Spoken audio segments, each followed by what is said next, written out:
আসসালামু আলাইকুম। আপনারা সবাই কেমন আছেন? নিশ্চয়ই ভালো আছেন। আমি ডলি কবির আজকে আপনাদের সামনে চাল কুমড়ো দিয়ে ইলিশ মাছের কারির রেসিপি নিয়ে হাজির হয়েছি। আশা করি ভিডিওটা আপনাদের ভালো লাগবে।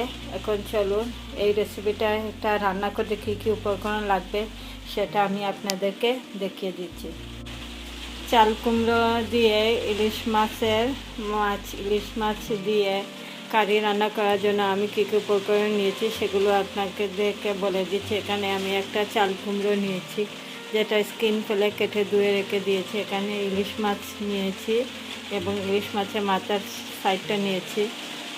তেল, পেঁয়াজ পেস্ট, দুটো পেঁয়াজ পেস্ট, কাঁচামরিচ, হলুদ পাউডার, মরিচের পাউডার এবং ধনিয়া পাতা। এখন চলুন কীভাবে আমি এটা রান্না করি সেটা আপনাদেরকে বলে দিচ্ছি।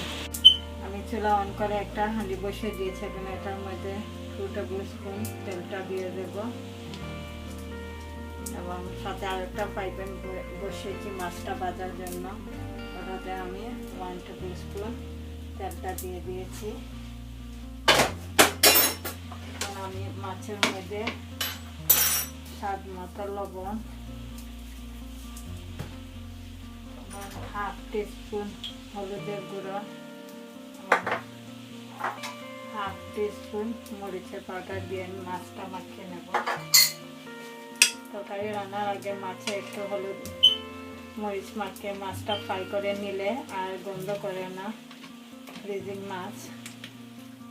কারণ আমি তেলটা গরম হয়ে গেছে, আমি পেঁয়াজটা দিয়ে দিচ্ছি।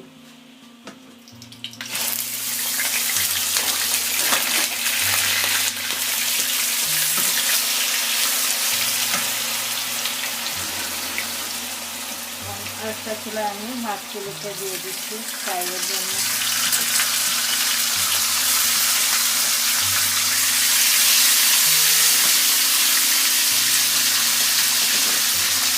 মাছটাও ফ্রাই হবে এবং সাথে আমি পেঁয়াজটা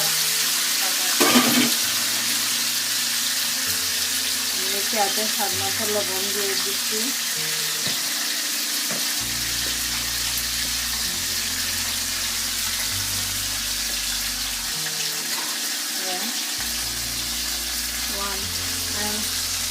হাফ টিস্পুন হলুদ পাউডার এবং 1 টিস্পুন মরিচের পাউডার। জলটা আপনারা যতটুকু খেতে পছন্দ করেন সে পরিমাণ জলটা দেবেন।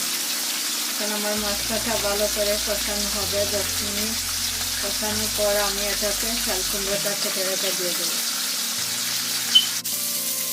মাছটা ফ্রাই হয়ে গেছে। এখন আমি মাছগুলোকে তুলে নিচ্ছি। দেখুন, খুব বেশি ভাজা হবে না, জাস্ট মাছের গন্ধটা চলে যাওয়ার জন্য তেলে একটু নেড়ে নিলে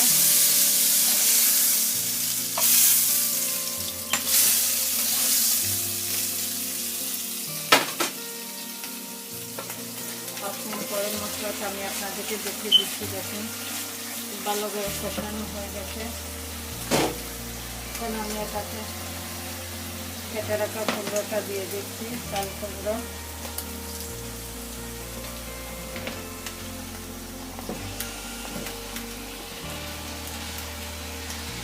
তারপরে দুটো মশলা মাছে ঢাকনা দিয়ে ঢেকে দেবো। 5 মিনিট পর আমি নেড়ে নেব যাতে নিচে ধরে না যায় এবং এরপরে আমি এটাতে পানি অ্যাড করব। 10 মিনিট পর জালিটা ঢাকনা উঠে আমি আপনাদেরকে দেখিয়ে দিচ্ছি। এর ফাঁকে আমি 2 বার নেড়ে দিয়েছি নিচে যাতে ধরে না যায়। এখন আমি 200 গ্রাম পানি অ্যাড করে নিচ্ছি যাতে এটা পুরোপুরি বয়েল হয়ে যায়। তারপর আমি আবার এটাকে ঢাকনা দিয়ে ঢেকে দেবো এবং এটার মধ্যে আমি এখন কাঁচামরিচটা দিয়ে দিচ্ছি। এখন আমি এটাকে ঢাকনা দিয়ে ঢেকে দেবো সিদ্ধ হওয়ার জন্য। চাল কুমড়োটা বয়েল হয়ে গেছে দেখুন। এখন আমি এটাতে মাছ অ্যাড করে ঝোলটা দিয়ে দেব।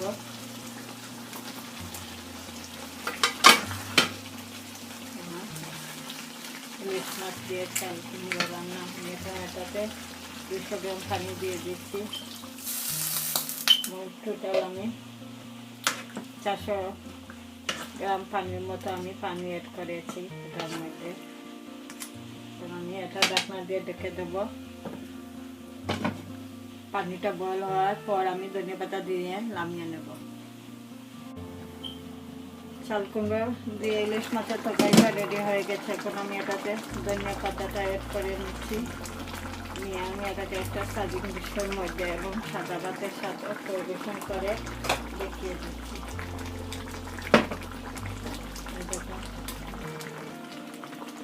চাল কুমড়ো খুব সুন্দর সিদ্ধ হয়েছে।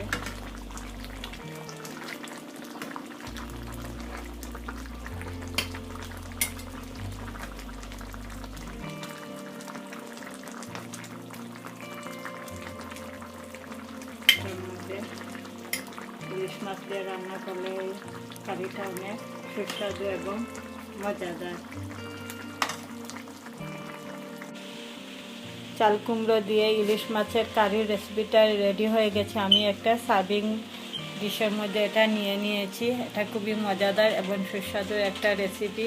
তরকারিটা খেতেও খুবই মজা সাদা ভাতের সাথে। আজকে আমি এটা সাদা ভাতের সাথে পরিবেশন করেছি। আমি আমাদের বাসায় দুপুরে লাঞ্চের জন্য রান্না করেছি, তাই আমি রেসিপিটা আপনাদেরকে শেয়ার করলাম। আমার ভিডিওটা যদি আপনাদের ভালো লাগলে লাইক করবেন, ফ্রেন্ডসদেরকে শেয়ার করবেন এবং যারা আমার চ্যানেলটাকে নতুন দেখছেন তারা আমার চ্যানেলটাকে সাবস্ক্রাইব করতে ভুলবেন না নতুন নতুন রেসিপি দেখার জন্য।